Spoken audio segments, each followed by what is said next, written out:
Hello and welcome to episode 17 of Unknown to World Known. We're back with Asker, and since the last episode, we've not been in a great run of form. I believe last time we drew with Sandnes, we then lost to Sogndal, we drew with Ralphos, and lost to Fredrikstad before beating Mjøndalen, which was, of course, the team that offered me an interview, so that turned out to be the right decision. We're back today to play Bodo and Oslo.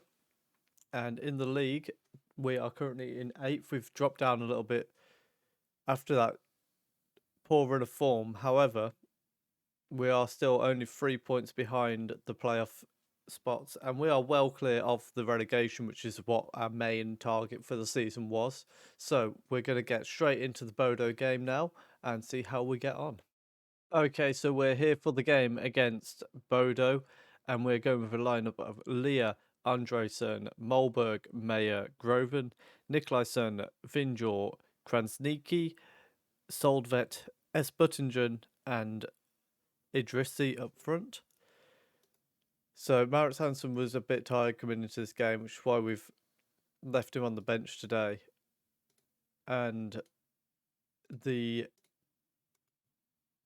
change on the right hand side with Kransniki coming in. He was signed on a free transfer very recently, and he looks a very good player. So we're going to give him a chance. Farah's still on the bench for us, so it's not that we're completely dropping Farah, but just seeing how we get on with a different right winger, as our throw in goes straight to the goalkeeper, and we need to switch it onto key highlights.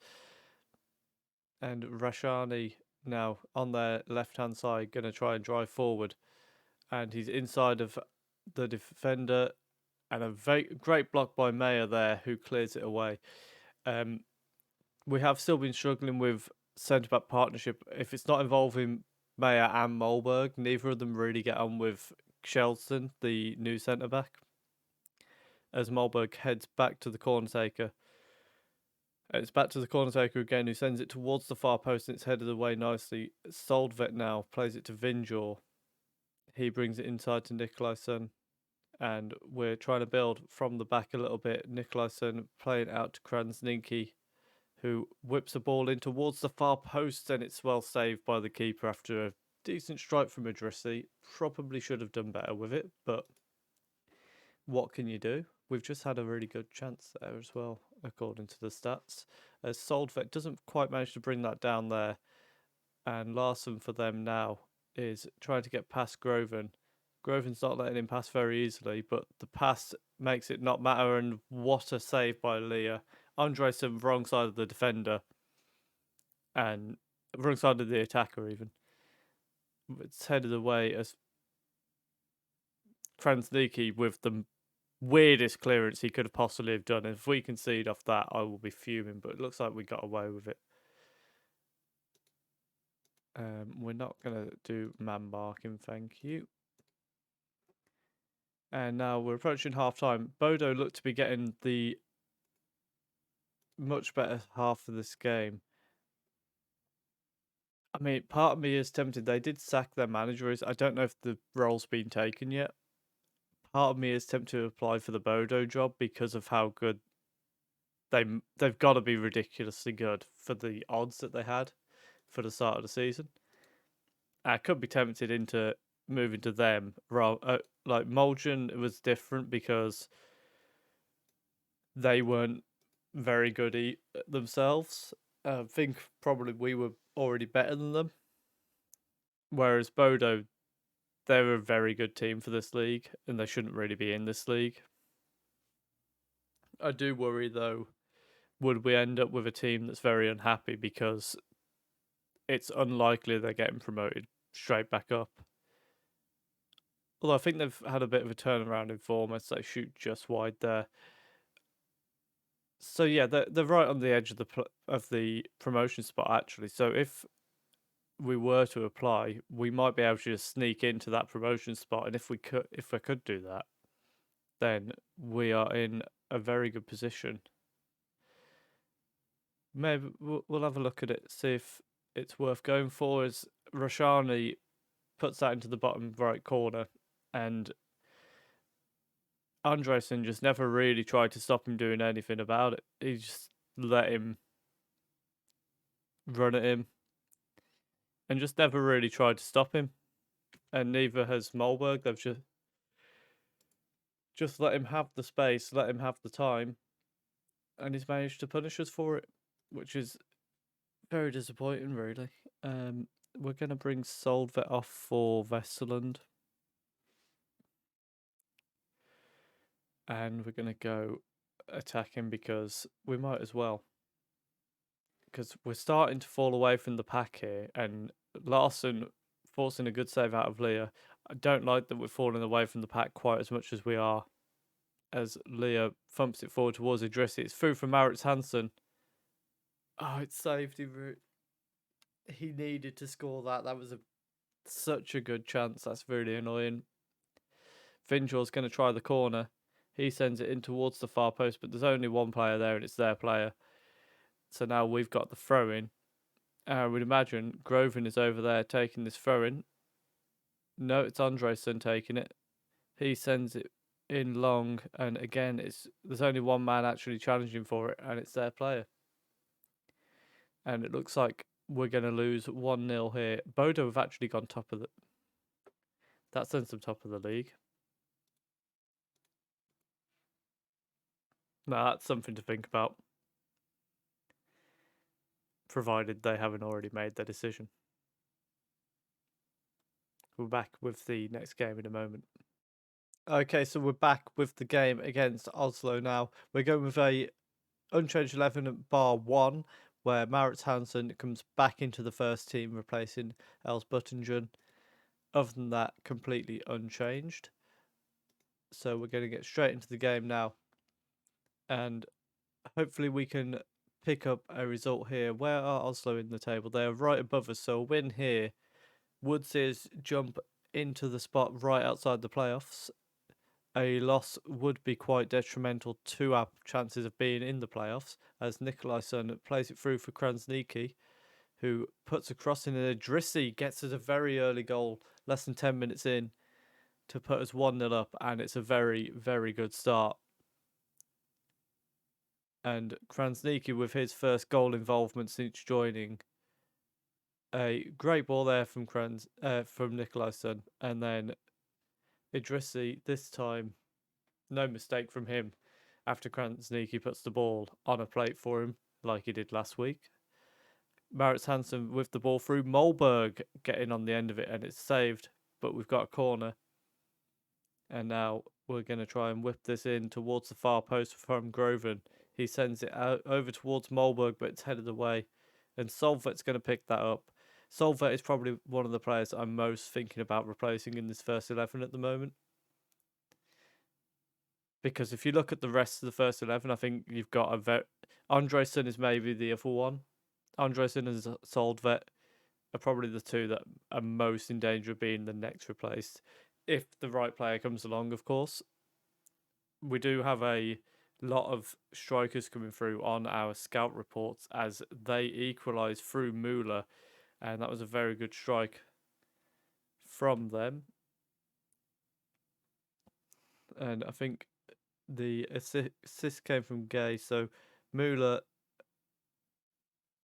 played the ball inside it's a very good pass out. And you'd argue maybe Leah should have done better with that. It looked quite at him. But nevertheless, they dispossess Maurits Hansen now. And they're going to try and break through Rasch. And he's going to send it out to Svindland, who Groven is going to close down, but doesn't actually do anything. And Obi heads it just over the bar. And that was a little bit risky there. Molberg just gets hit by the ball and loses track of it. Hammershog now trying to break Rausch. And we've managed to slow the counter-attack. Well, not really a counter-attack, but they're now going down towards their left-hand side. Rausch sending it through for Müller, and nobody's tracking him, and it's 2-1. And all of a sudden, we find ourselves 2-1 down after a very good start. And just watch Müller here. He just that what is Mayer just leaves him an open gap to run into. Groven doesn't slot in to cover, and it would just make it too easy for them to play that ball through. And now we've got work to do in the rest of this game. Vinland has picked up a knock for them. Gay now trying to find a way down their right hand side. Solvet doesn't manage to actually take the ball off him as Rausch now on the inside. Vinland gets dispossessed by Groven, who is looking for Idrissi straight away, and Idrissi buries it, so that makes it 2-2 right on the stroke of half time. And now we're not going to tell them to focus at all. Groven just dispossessing the man, and a long ball through for Idrissi. He brings it down well and puts it into the bottom corner, giving the keeper no chance. And now we've got 3 minutes of added time, but we've got another highlight. Krasniqi heads it inside to Maurits Hansen, and Nikolaisen, that really should have gone back to Krasniqi, but Nikolaisen picks the ball back up, finds Idrissi this time, and Idrissi misses. Oh, what a chance that was. What a chance that was at the end. It's a decent chance on there as well. In fact, that Idrissi one is showing as a very small chance, which seems a little bit unfair. What was it? A 0.05 from there? I think that's very harsh given the fact that he's one-on-one with the keeper. I don't quite understand how that one's such a low XG, but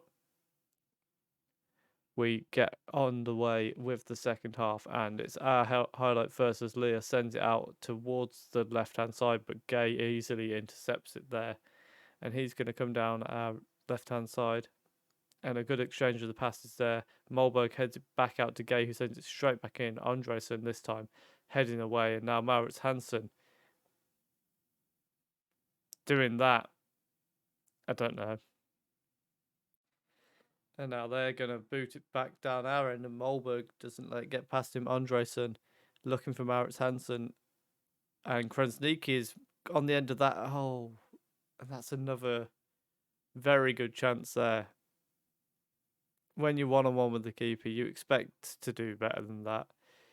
Groven sending it towards the far post, and it's headed away, but Solvet picks it up at the edge of the area, and his cross is blocked. It's been a while since I've seen Solvet really contribute anything, I'll be completely honest. We're going to make a change here. We're going to send Vesterland on that left-hand side again. We're going to go to positive as well, because we're not really making a impact in this game at the moment. And as it stands, we're down to 10th. And that's really disappointing given how we'd done so well for the first half of the season. We're going to send Els Buttingen on, and maybe we send Benchik on. Tell you what, we're going to do that. Benchik can go on the wing, and Krasniqi can go into central midfield. First time we're going to have seen Benchik for quite a while. Groven looking for Vesterland. Ball across, Els Buttingen gets blocked, but Benchik now just kills our attack. Let's fire them up. Let's go attack him because we're dominating this game. I want the win. I don't think we're going to get it. Oh, no. I don't like when a highlight starts at our end of the pitch like that. And Mayer... Oh... Stavrum gets the equaliser, gets what I assume is going to be the winner for them. And I have to say, that was just poor from everyone involved. Mayer with a good tackle there, but then Leah doesn't get a very good clearance, and they react first, and Leah, you know what, throwing the water bottle for that. Absolutely fuming to have lost that at the end there. So, yeah, don't know how anyone can be satisfied with that sort of defeat. Can't believe we we've left empty-handed. Shut up, Johnny. We won't be talking about that for years to come. So, what we're going to do now is we'll advance through to the end of the season, where we're going to be playing Skyd and Sanders. Of course, we are going to be on the lookout for other jobs as well, just in case anything does come up. The Bodo job was already gone. I don't think I mentioned that. It being gone for about a month. But we're back for Skyd and Sanders at the end of the season, and hopefully we can improve on this 10th position. We are 15 points clear of relegation, so we're fine on that front. Where do you find it? Is it team competitions? We can, in theory, still finish last, but I think it's very unlikely, given that there's 9 games to go. We should be fine. If you have enjoyed that, please do leave a like and comment down below how you think we're going to get on with the rest of the season, or is it time to look to move on? And do subscribe as well, because there is a lot more to come from this series. Thank you very much for watching.